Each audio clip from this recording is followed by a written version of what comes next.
or the observation, let me take back the word theory and be a little more precise, put forth the observation that the ancients already knew this stuff. They knew that the universe is born in pairs, male, female, up, down. And that if there were a universe, that there was also a parallel, cousin, twin, whatever term you want to use, to this universe. And like yin and yang, they were circling each other, creating the dynamics that we call physics in both universes. Some we could understand, some laws we could understand, and some we couldn't until we could grasp the concept of a binary universal pair. And it's hard for us to grasp because we've looked at our own universe as being infinite. Infinitely large, but expanding at a rate that we thought we could measure, and we can't.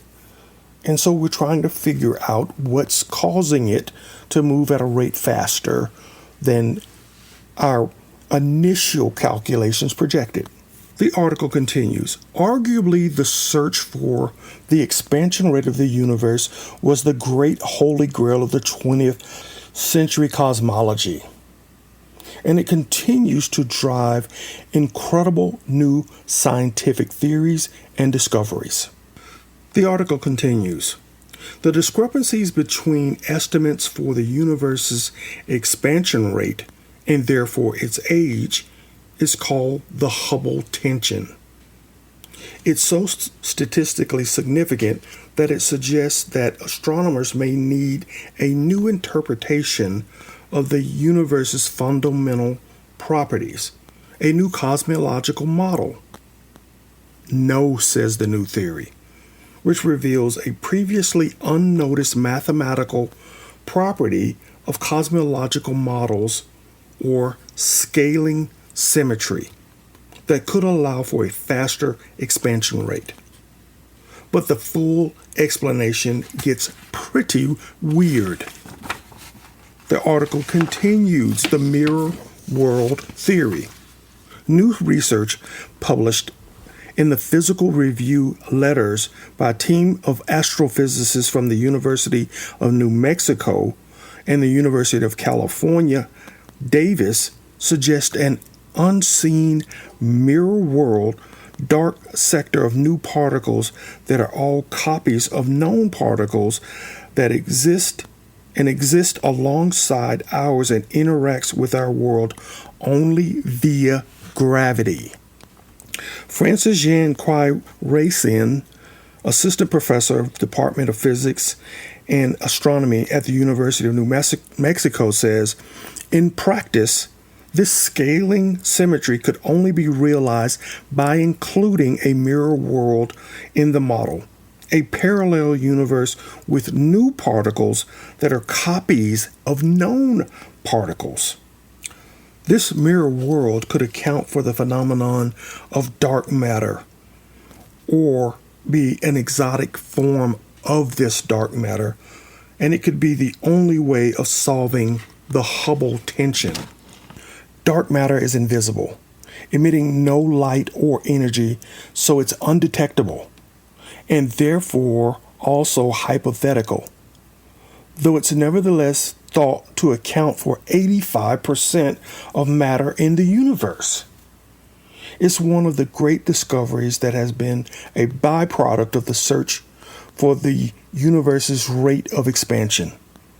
So too, dark energy, an unknown repulsive force that appears to be accelerating the universe's expansion. So let's see if we got this right.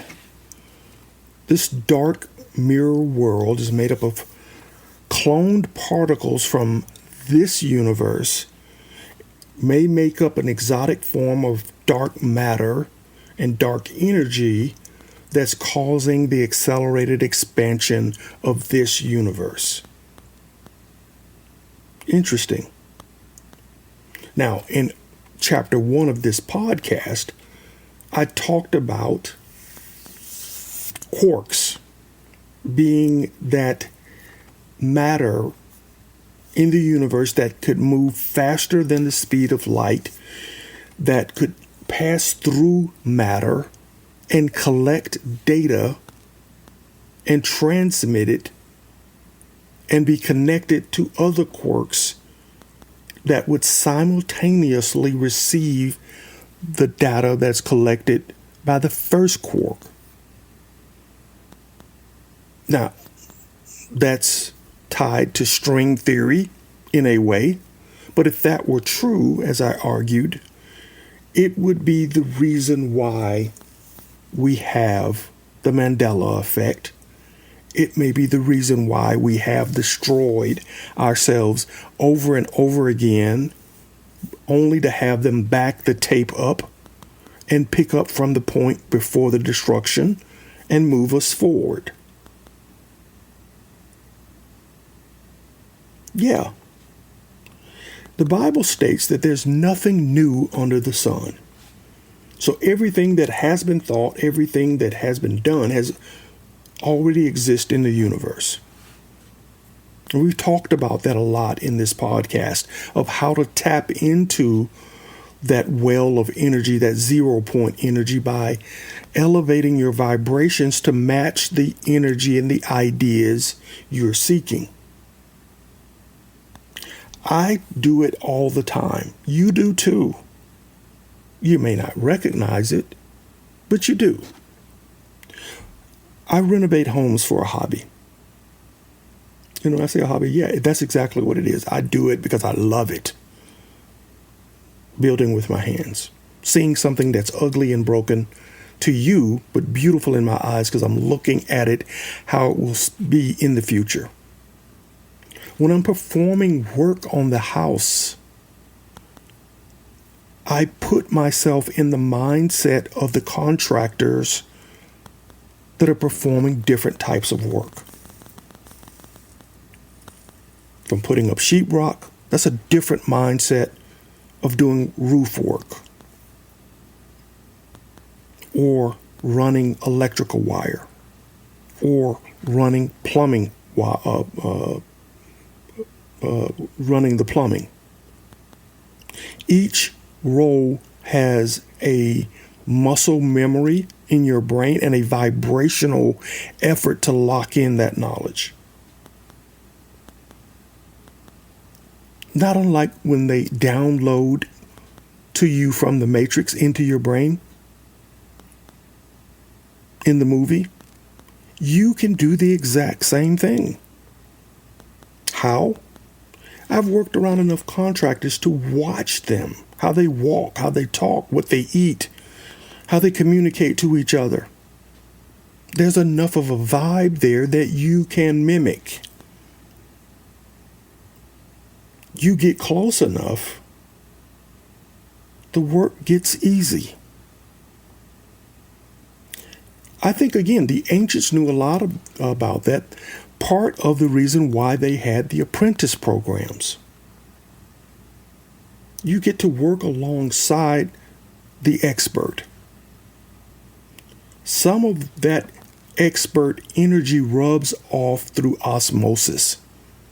Now, there's going to be a lot of trial and error in your work, but part of that's getting the right mental vibration to become an expert.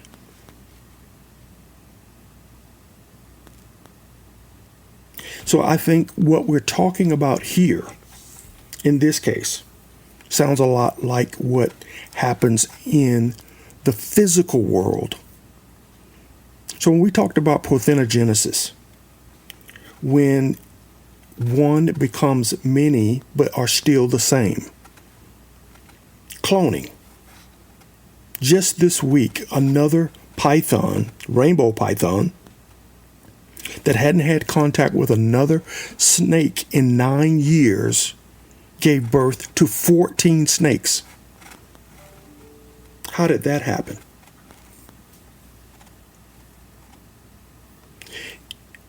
Can the universe do the same thing?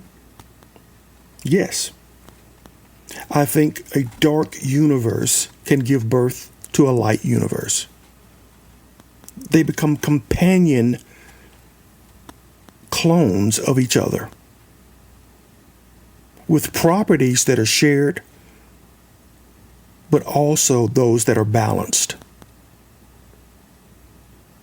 until instability is reached and the process starts all over again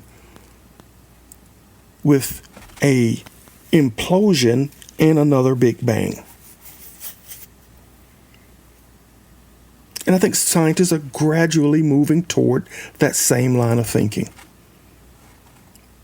that the ancients already knew and accepted, but because we are not humble enough to accept that knowledge, it has laid ignored for generations. So I love this article for what it's saying and what I think can be read between the lines, which is what I love to do. And hopefully you enjoy me doing it on this podcast. Well, those are my top 3 articles. Like always, I'm going to include links to them in the show notes so that you can read them and come to your own conclusions. Want to debate me on them? Please do. Follow us on social media. The links are going to be in the show notes. And then go back and, give me your thoughts after going through these articles. Or if you're a specialist in this field, tell me, Mark, yes, you are not a physicist, theoretical or otherwise, and here's how you should be thinking about these things. Want to support the podcast? Guys, sign up to be a supporter.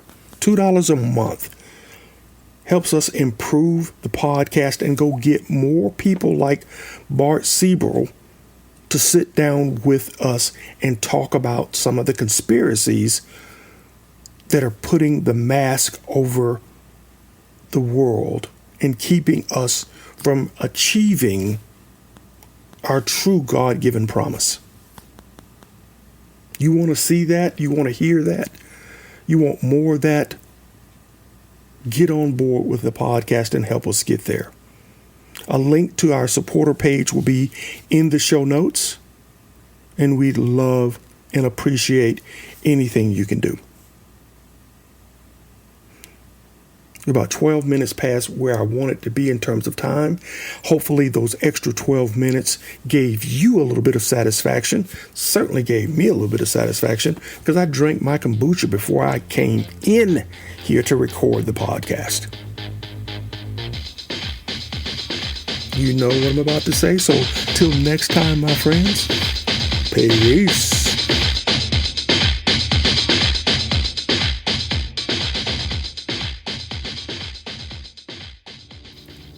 Hey you, podcast listener, this is your last chance. After this, there is no turning back. Take the blue pill. You wake up in your bed and go back to listening to mundane podcasts that won't challenge your religious beliefs and your so-called truths about reality, the universe, and consciousness. Take the red pill. Subscribe to the Event Horizon podcast, hosted by Mark Anthony Peterson, and he will show you how deep the rabbit hole goes. Event Horizon takes a walk into the paranormal with a splash of conspiracy. It's the podcast that would be born if David Icke and the X-Files had a baby. Subscribe to the Event Horizon podcast by Mark Anthony Peterson on Spreaker, iTunes, Spotify, iHeartRadio, CastBox, Stitcher, or any of your other favorite podcast platforms. Remember, all we are offering is the truth, nothing more.